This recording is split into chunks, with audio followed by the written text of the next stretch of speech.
香港第二大富豪李兆基喺3月份離世啦，佢嘅喪事安排已經公布咗，喺4月27號下午設靈堂，第二日朝早舉行公祭儀式，大殮用佛教儀式進行，之後就返去佢出世嘅故鄉順德大良落葬。其實呢個喪事安排2日內就搞掂，得體大方，唔失大戶人家嘅面，又唔會過分佔用社會資源。不過李兆基家族公布訃聞之後，李兆基嘅治喪委員會名單一直冇出，直到臨近喪禮儀式先正式發出訃聞。李兆基嘅治喪委員會名單真係好靚仔，完全展現出佢嘅社會地位。委員會主任同埋成員都係而家香港社會上有頭有面嘅政要同商人，其中榮譽主任同主任就有3位香港特首，現任行政長官李家超做主任，董建華、梁振英做榮譽主任。另外仲有香港現任政要，包括各個司嘅司長做治喪委員會副主任，而委員會成員全部都係名流、富商，譬如呂志和個仔呂耀東、邱達昌兄弟、林建岳、郭德勝家族嘅郭炳江、唐王郭學年個後人郭孔拯、鄭裕彤家族嘅後人鄭家準兄弟、霍英東家族嘅霍震霆、霍震寰、胡兆賜家族嘅胡寶星等等都喺度。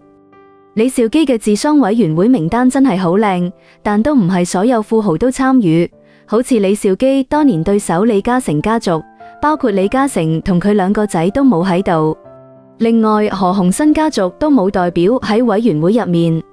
呢個都好正常嘅。名人政要嘅治喪委員會通常都係公營機構組織，委員會成員主要都係自願加入，最重要係一份心意。唔做委員會成員唔代表關係唔好，佢哋都會用其他方式去悼念，所以都唔使太敏感。李兆基治喪委員會喺李兆基家族之後，以李兆基治喪委員會名義發咗一篇訃聞。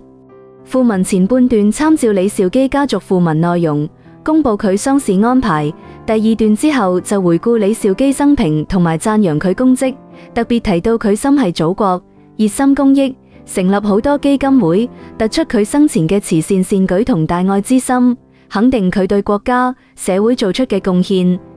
得到全社會認可。李兆基家族對佢喪事安排真係算低調得體。當然，鑒於李兆基嘅社會地位同個人威望，嚟拜祭送別嘅人肯定會多過想象。為咗唔使殯儀館人滿為患，李兆基家族公布會喺殯儀館對面個球場租塊地，喺度搭個大型帳篷悼念區，方便嚟致敬嘅人喺度致哀。而球場搭嘅棚同殯儀館設置一樣，球場會設靈堂，現場會播放李兆基嘅紀念影片，同時會展示各界悼念嘅函件，目的就係分流嚟殯儀館拜祭悼念嘅人流。除咗喪事安排，李兆基旗下嘅恒基集團仲會喺5·1黃金週期間，喺2024年落成嘅新商廈舉行李兆基博士紀念展，和光同塵。呢個展覽會展出李兆基傳奇一生，除咗有大量珍貴相片，仲有李兆基生前嘅私人物品、收藏品等等，包括佢送順德帶嚟嘅金秤，佢喺世界各地收集嘅懷表，以及恒基兆業開業早期嘅刊物等等。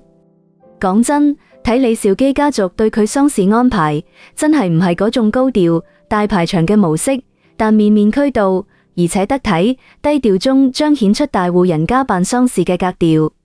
傳統嘅設靈儀式、公祭儀式、大殮儀式肯定唔少得，仲特別設咗個紀念展，展出李兆基一生，呢個都好有心思。所以呢，都係李兆基離世之後，佢屋企人咁耐都冇公布喪事安排嘅原因，除咗要揀個好日子，仲要搞掂各種喪事安排，總之就係要佢走得風風光光。近日，一則備受矚目嘅消息喺香港商界同政界引起廣泛關注，李兆基治喪委員會名單正式公布。呢份名單就好似一本沉甸甸嘅榮譽冊，集齊咗香港各界舉足輕重嘅人物，但就因為冇李嘉誠父子，成為咗輿論焦點。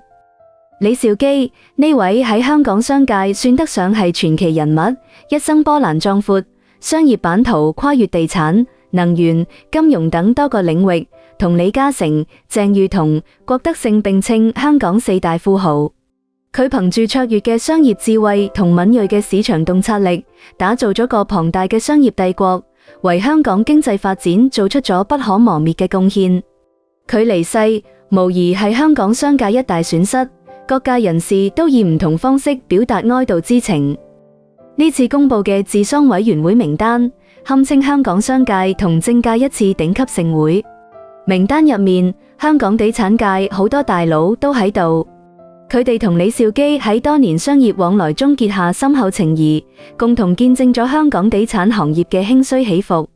呢啲地產大亨唔單止喺商業上互相支持、合作共贏，仲喺面對行業危機時攜手共進，為香港地產市場穩定發展保駕護航。佢哋參與，既係對李兆基生前成就高度認可，亦都係對呢份深厚情誼嘅延續。除咗地產界，金融界大佬都紛紛加入治喪委員會。李兆基喺金融投資領域都有非凡建樹，